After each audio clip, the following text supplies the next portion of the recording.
paborito kong character. Mahirap hanapin. Ito. Spirit Rare. Kilala niyo si... Ay! Ayan.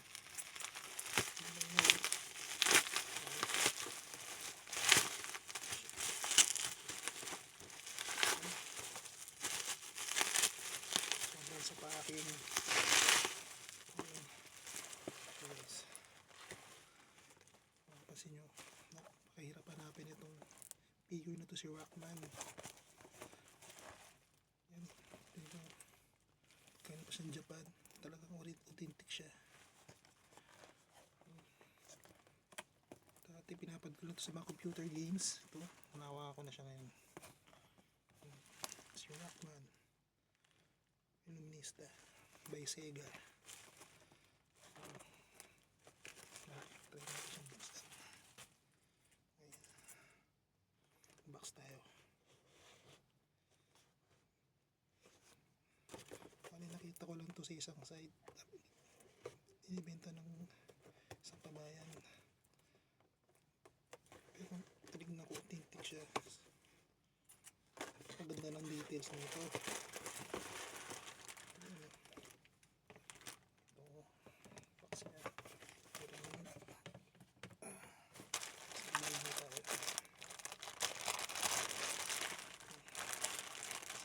Character na laro.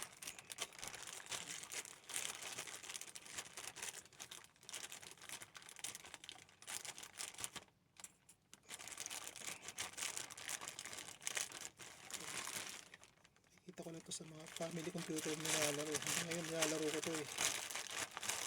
Pag umaga nagawa.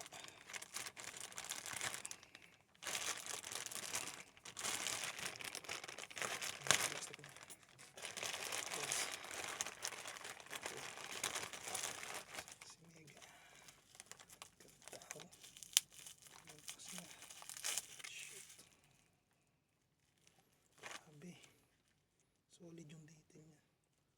Gayang-gaya siya. Ito yung pinaka-base.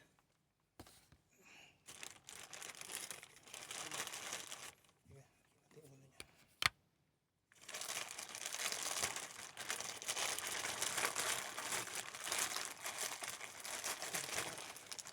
Ay, napakadali na palang buhay na ito.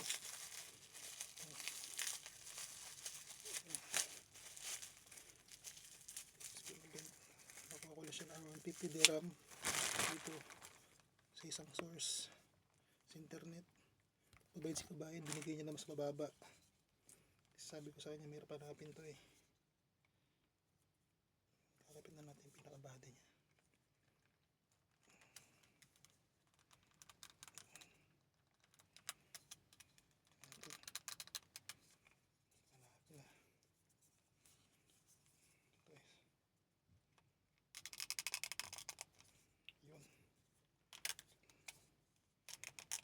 Yun guys, grabe. Kung mapakikita nyo sa mga PS1 games, nandun siya sa Marvel vs Capcom, si Mega Man. Pinaka-base na yan, pulido siya.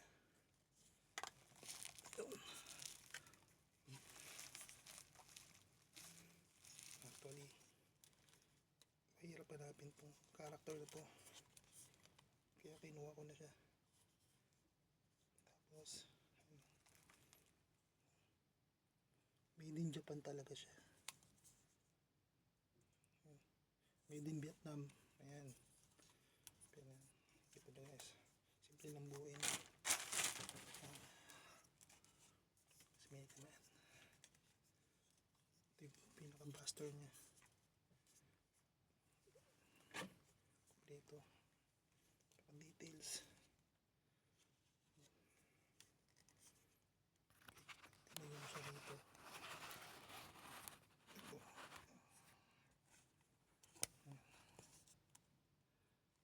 Yun. Kaya kung titingin kayo ng mga figure galing Japan, una nyo titingnan yung detail niya, kung kopya ba. sa pinaka-seal. Ito.